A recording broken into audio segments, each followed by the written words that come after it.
இடைப்பாடி வெள்ளாண்டி வலசு ஸ்ரீ வன்னியர் குல சத்திரியர் மகாஜனங்களின் ஆதி பரம்பரை தைப்பூச காவடிகளான 366ஆம் ஆண்டு பழனி தண்டாயுதபாணி கோவிலுக்கு பாத யாத்திரை 2026 நாள் 28/1/2026 தை மாதம் 14ஆம் நாள் புதன்கிழமை அன்று காவடி நிரசை கட்டுதல்.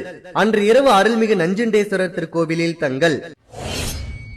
மறுநாள் 29/1/2026 தை மாதம் 15ஆம் நாள் வியாழக்கிழமை அன்று தாவாந்திரு முனியப்பன் கோவிலில் தங்கல்.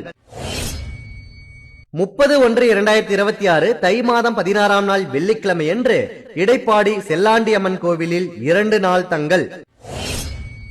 1/2/2026 தை மாதம் 18ஆம் நாள் ஞாயிற்றுக்கிழமை அன்று தைப்பூசம் கும்பிட்டு பழனி சுவாமி தண்டாயுதபாணியை நோக்கி பயணம்.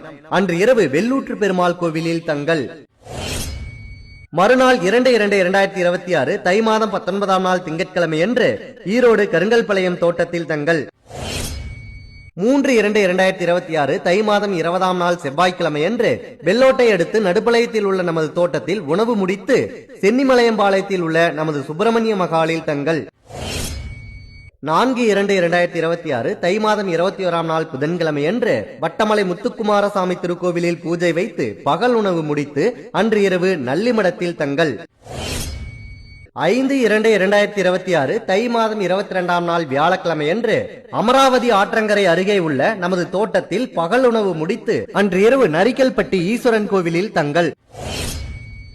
6/2/2026 தை மாதம் 23ஆம் நாள் வெள்ளிக்கிழமை அன்று காலை பாலாற்றை அடைந்து மகாபூஜை வைத்து பழனி மலையை அடைந்து பழனி ஆண்டவருக்கு அபிஷேக ஆராதனை நடைபெற்று இரவு தங்கத்தேரோட்டம் நடத்தப்படும்.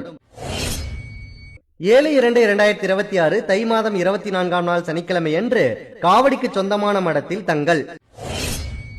அன்று மாலை 4 மணிக்கு இடைப்பாடியை நோக்கி பயணம். மீண்டும் நல்லிமடம், சென்னிமலையம்பாளையத்தில் உள்ள சுப்பிரமணிய மகால், ஈரோடு கருங்கல்பாளையம், செங்கமா முனியப்பன் கோயில் என வரும் வழியில் தங்கிவிட்டு 12/2/2026 மாசி 1ஆம் தேதி இடைப்பாடி வெள்ளை மாநகரை வந்தடையும். இப்படிக்கு வெள்ளாண்டி வலசு ஸ்ரீ வன்னியர் குல சத்திரியர் மகாஜனங்களின் ஆதி பரம்பரை தைப்பூச காவடி